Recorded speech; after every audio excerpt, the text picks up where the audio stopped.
Being able to see is pretty important in a shooter game. Unfortunately, Team Fortress 2's default settings are not conducive to visual clarity. The gameplay you are seeing now is from a demo being viewed on an install of Team Fortress 2 that has settings as close to default as I could get from a demo file. I'll play the same clip again, but this time what my game looked like as I was actually playing to give you an idea of just how bad the default settings are. Keep in mind that I am not utilizing all the tricks in this video due to personal preference, so if you want your game to look even cleaner, that is possible. A quick warning before I play these next clips: if you're photosensitive or sensitive to flashing lights, you might want to skip ahead to the timestamp on the screen. In my opinion, it has become all too popular in the modern gaming industry to completely forego visual clarity for the sake of style. Although to actually notice any style, you need to squint to avoid getting blinded by all the flashing lights. Thankfully, Team Fortress 2 comes from a time where AAA companies actually put some thought into how their game looks.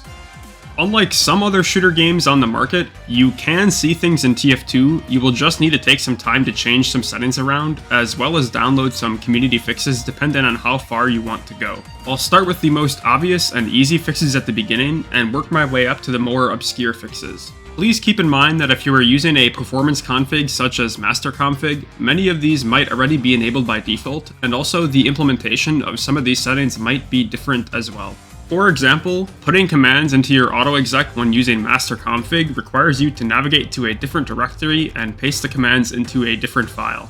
The first thing that you should do, if you have not already, is increase your field of view to the maximum. To do this, you can enter FOV_desired 90 into your console or into your autoexec config file. If you don't know how to open the developer console, the default is the tilde key, which is above tab on most keyboards. You can enable this by going to Options, Advanced, and checking Enable Developer Console.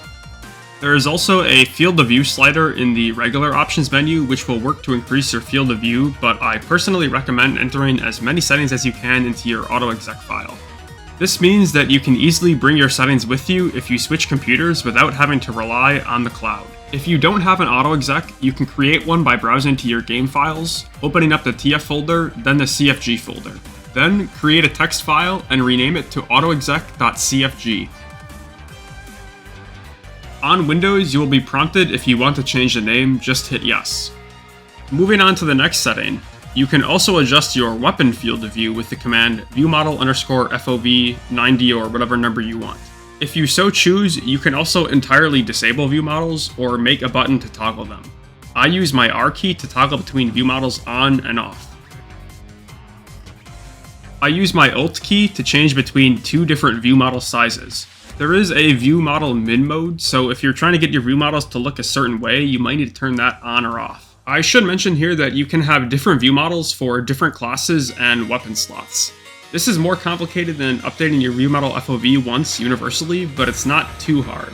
You will have to script it out in each individual class config file. The benefit of having a config file for each class is increased customizability. You can have different crosshairs and other settings that change when you switch class. By the way, the names of the class config file does matter, and if you don't have the right names, it will not work, so I'll put those on the screen now. Most people probably already know about this setting, but motion blur is on by default on many systems, and it is a major killer of visual clarity. Like many other settings, you can turn motion blur off in the video settings menu, but I recommend putting this command into your autoexec. I know some people, including myself, have had motion blur randomly turn itself back on, so using an autoexec will prevent this issue. The first setting I would recommend is enabling Use Glow Effects. This setting essentially makes the objective glow, so if you're a paying payload, you can see the cart through walls. This next setting is subtle, but from what I have seen, it can greatly impact your game's performance. This setting for this is Player Model in Player Class HUD. This setting controls the character model in the bottom left of your screen. Disabling it will prevent tf2 from showing your character and all their cosmetics, which saves frames and reduces clutter if you're wearing unusuals.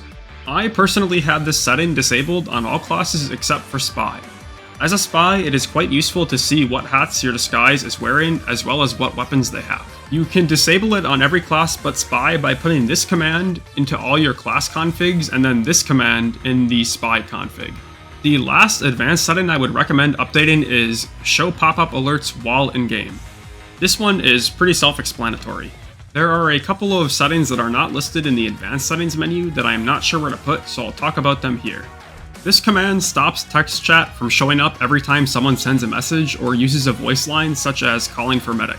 This does not fully disable text chat, which can still be viewed by hitting your type key to open up the chat, but it does keep your screen a bit more clean, so I figured I should include it. Now for probably the most controversial change, we have removing ragdolls and gibs. I have gotten a couple of comments complaining about this, mostly citing that ragdolls are funny. The thing is, I like to be able to tell immediately that the blue blob on my screen is an enemy and not a huntsman decoration. Before I put the commands on screen, a quick disclaimer. I have had people report that these settings linger even after removing from your autoexec file, disabling Steam Cloud, and then reinstalling the game. I am sure you can find default settings online to restore ragdolls to their original glory if you so choose, but keep in mind that it might be a pain in the rear if you just want to quickly test what it looks like in your game. Finally, you can remove the annoying contracts text from your screen with this command. You can update your HUD by downloading a custom HUD online and placing the files into your tf/custom folder. There isn't anything inherently wrong with the default HUD, but I find it better to have important indicators such as my health and ammo be closer to the center of my screen. I personally use Bud HUD, although if you don't like how my HUD looks, there are plenty of other HUDs. I know Raise HUD, A HUD, and Tune HUD are also popular choices. The next improvement is the No Smoke mod, which removes the explosion smoke from rockets and sticky bombs. It can be installed by simply downloading the file and placing it into your custom folder. The removal of this smoke is probably my personal favorite on this list as a demo and soldier main.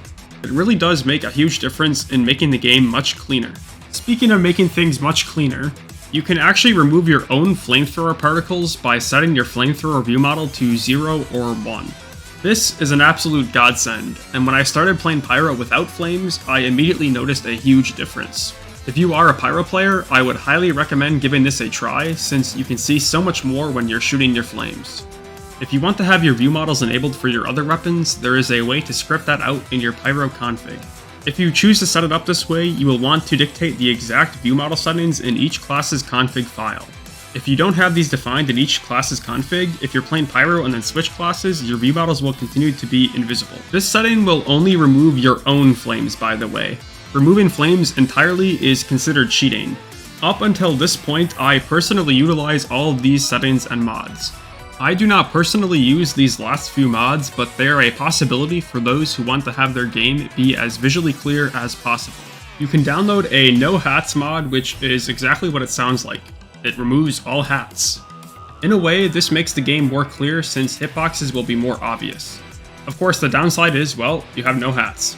This mod is as simple as downloading the file, unzipping it, and putting it into your custom folder just like a HUD. Next up is the Flat Textures mod. Depending on which version you download, you might have to paste a command into your autoexec as well, but for the version I tested with, all I had to do was put the VPK file into my custom folder. I personally don't use this mod because I don't like how it looks, but it certainly makes it easier to see opponents. There are definitely more mods out there that can improve visual clarity, but the ones I have already mentioned are generally accepted by the community to be fair play, because some of these mods are basically cheats. Alright, here's kind of one more side-by-side from that Upward game. I think these settings make Pyro an actual playable and, dare I say it, fun class. And in this clip, the explosion smoke is really distracting if you're like me and you're used to the no smoke mod. That is pretty much all I have to say about visual clarity settings in TF2.